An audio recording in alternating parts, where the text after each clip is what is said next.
आदाब, ये आकाशवाणी श्रीनगर है। दिन के 12:30 हुए हैं। अब आप इशफाक अमीन से खबरें सुनिए। लेफ्टिनेंट गवर्नर मनोज सिन्हा ने कहा है कि 2047 तक विकसित भारत का निशाना हासिल करने के लिए मुनज़्ज़म मनसूबाबंदी कलीदी अहमियत की हामिल है। Indian institute of management Jammu में पॉलिसी साजी और मनसूबाबंदी के मौजू पर स्ट्रेटजिक मैनेजमेंट फोरम कॉन्फ्रेंस से खिताब करते हुए उन्होंने आलमी सतह पर पाई जाने वाली तब्दीलियों में भारत के लिए चैलेंजों और मौक़िया का जिक्र किया। उन्होंने कहा कि विकसित भारत के ख्वाब को पूरा करने के लिए पॉलिसी साजों और बड़े ताजरों का एक अहम रोल बनता है। वज़ीर आला उमर अब्दुल्ला ने कहा है कि जम्मू कश्मीर में मुहिम जोयाना सियाहत के वसी मौक़े मौजूद हैं। SKICC श्रीनगर में adventure tour operators association of India के 17वें सालाना कन्वेंशन से खिताब करते हुए उन्होंने कहा कि मुहिम जोयाना सियाहत में हिफाजत, पायदारी और सलाहियत साजी कलीदी अहमियत के हामिल हैं। उन्होंने जम्मू कश्मीर में सियाहती सरगर्मियों को नई बुलंदियों तक ले जाने के लिए सरकार के अज़्म का इआदा किया। उन्होंने कहा कि एडवेंचर टूरिज़्म जम्मू कश्मीर में सियाहत के नए रास्ते खोलता है।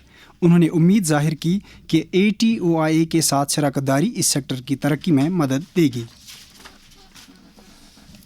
खुराक, सिविल सप्लाईज़ और अमूरी सार्फिन के वज़ीर सतीश शर्मा ने दस्तयाब अवामी खिदमात की फराहमी का जायज़ा लेने के लिए रीजनल ट्रांसपोर्ट ऑफिस श्रीनगर का दौरा किया। दौरे के दौरान वज़ीर ने आम लोगों को फराहम की जाने वाली सहूलियात का जायज़ा लिया। उन्होंने अफसरान पर जोर दिया कि वो दस्तयाब अवामी खिदमात वसी पैमाने पर यकीनी बनाने को तरजीह दें। क्राइम ब्रांच कश्मीर की इक्तिसादी जराइम से मुतालिक विंग ने मुख्तलिफ दफ़ात के तहत धोखाधड़ी और साजिश रचने के जुर्म में ज़िरहमा कुपवाड़ा की इशरत बानू नामी खातून और गुलजार अहमद वानी नामी दूसरे कसूरवार शख्स के खिलाफ चीफ जुडिशल मजिस्ट्रेट बडगाम की अदालत में फ़र्द जुर्म दायर किया है। इस जालसाज खातून ने गुलजार अहमद वानी के साथ मिलकर सरकारी नौकरी का झांसा देकर एक शख्स से 11 लाख रुपये की रकम हथिया ली थी। नाज़िम ज़राअत कश्मीर सरताज अहमद शाह ने कल लाल मंडी श्रीनगर में आला सतह की मीटिंग के दौरान ज़िला बडगाम में ज़रई मंजरनामे का जायज़ा लिया। उन्होंने महकमे की तरफ से अमलाई जा रही मुख्तलिफ स्कीमों और फ्लैगशिप प्रोग्रामों पर पेशरफ्त से मुतालिक अफसरान से तबादले ख्याल किया। मीटिंग में अपने खिताब के दौरान उन्होंने मुतल्लिका अफसरान पर जोर दिया कि वो मुख्तस हुकूमत का बरवक्त तसर्रुफ यकीनी बनाने के साथ साथ शफाफियत और जवाबदेही के उनसर को हर हाल में बरकरार रखें। उन्होंने अफसरान से कहा कि वो सभी मुकर्रर अहदाफ के मियादबंद हुसूल को यकीनी बनाएं। जम्मू कश्मीर में GST इस्लाहात से बुनियादी सतह पर लोग मुस्तफ़ीद हो रहे हैं। इन इस्लाहात से मजमूई तौर पर रोज़मर्रा की ज़िंदगी में इस्तेमाल होने वाली मुतादिद चीज़ों और आलाती कशावर्जी की कीमतों में भी कमी वाक़ा हुई है। किसानों के लिए खुशखबरी, खेती बाड़ी के आलात पर GST में कमी। ट्रैक्टर हो या टिलर, फसल काटने के आलात हों या कंपोस्ट बनाने की मशीन, काश्तकारी में इस्तेमाल होने वाले हर औजार और हर मशीन पर लगेगा सिर्फ 5% GST। किसानों के लिए खुशहाली का रास्ता, वक्त है तरक्की का। GST इस्लाहात, कम खर्च, ज्यादा पैदावार।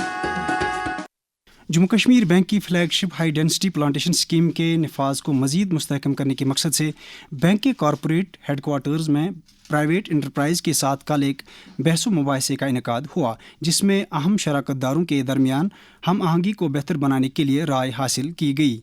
मुबाहिसे का मकसद मज़कूरा बैंक के क्लस्टर अफसरान और प्राइवेट इंटरप्राइजेज़ के दरमियान राबते को मजबूत करना है ताकि हाई डेंसिटी प्लांटेशन स्कीम के मौसर नफाज को यकीनी बनाया जा सके। Deputy commissioner Budgam doctor Bilal Mohideen ने ज़िला से ताल्लुक़ रखने वाले तलबा पर मुश्तमिल एक ट्रेनिंग कैंप को सियाहती मकाम पहलगाम के लिए झंडी दिखाकर रवाना किया। तलबा के साथ बातचीत करते हुए उन्होंने कहा कि मुहिम जोयाना खेल नौजवानों में जिस्मानी क़ुव्वत, नज़्म व ज़ब्त और खुद एतमादी पैदा करने में अहम किरदार अदा करते हैं। डिप्टी कमिश्नर कुपवाड़ा श्रीकांत सोसेन ने द्रगमुला और हटमुला के दरमियान नाकाबिल रसा पुल के मामले का जायज़ा लिया। उन्होंने R&B महकमा के मुतल्लिका इंजीनियरों को हिदायत दी कि पुल तक जाने वाली सड़क पर चल रहे काम की रफ्तार में सुरत लाएं। DC ने आवाम को यकीन दहानी कराई कि इलाके में अवामी खिदमात को बेहतर बनाने के लिए तमाम दरपेश जायज़ मसाइल को हल किया जाएगा। इसके साथ ही खबरों का ये बुलेटिन ख़त्म हुआ। हमें दीजिए इजाज़त। खुदा हाफिज़।